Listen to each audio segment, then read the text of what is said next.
Goeiedag, liewe kyker, ek groet u in die mooi naam van ons Here Jesus Christus. U luister na Brendan Jafta. Ek wil net 'n kort gedagte met u deel wat die Here tot my hart gespreek het, wat opgeskryf is in Lukas 5 vanaf verse 37 en dit lees as volg: En niemand gooi nuwe wyn in ou leersakke nie, anders sal die nuwe wyn die sakke skeer en dit sal uitloop en die sakke sal vergaan. Kom ons bid net 'n woordjie saam. Vader, baie dankie vir die voorreg wat ons het om rondom die woord te kan vergader. Ek bid vir hom of haar o Here wat nou na my kyk. Ek wil bid dat u die bediening van die woord sal seën en die oordeenking daarvan, Here, in ons harte, in die naam van Jesus. Amen.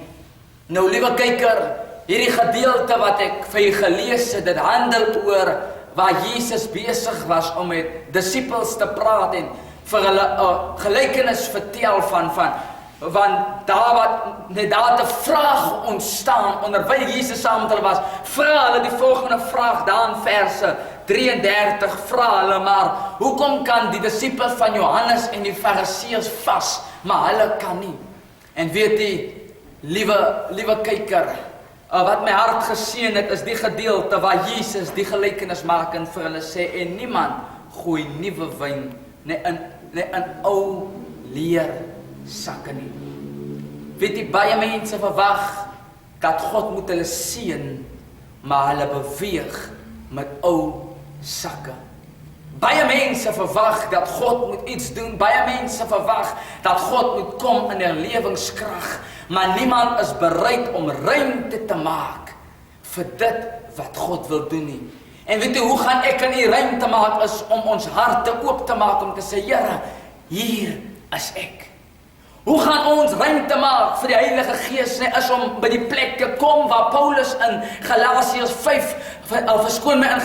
2 vers 20 gekom het en gesê, ek leef nie meer nie, ek is saam met Christus gekruisig. En ek wil kort hierdie boodskap betitel en sê, God kan net kom waar daar regte kapasiteit is.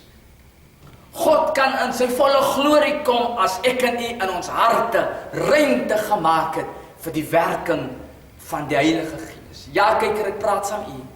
Ek praat saam u wat eens op 'n tyd die vuur van God afgebid het. Ek praat saam u wat eens op 'n tyd nagte deur gebid het, wat nagte deur God se aangesig gesoek het. Maar soos die tyd aangegaan het, het u die Here een kant toe gestoot en dit het 'n noute in u binneste gebring. Maar God wil vandag vir u sê, maak vir my ruimte, sodat ek nuwe wyn, sodat ek in 'n nuwe beweging kan kom en Suid-Afrika kan skud tot in sy fondamente, sodat ek weer 'n jong man of 'n jong meisie kan vind wat ek kan salf en wat ek in Suid-Afrika kan instuur met die boodskap van verlossing. Maar kyker, ek en u moet by die plek kom waar ons sê, Here, hierdie hart van my maak ek oop vir u. Here, ek is nie meer bereid om rykdom te volg of wat ook al te volg nie, maar Here, kom wat vir ek wil u volg vir die res van my lewe. Liewe kyker,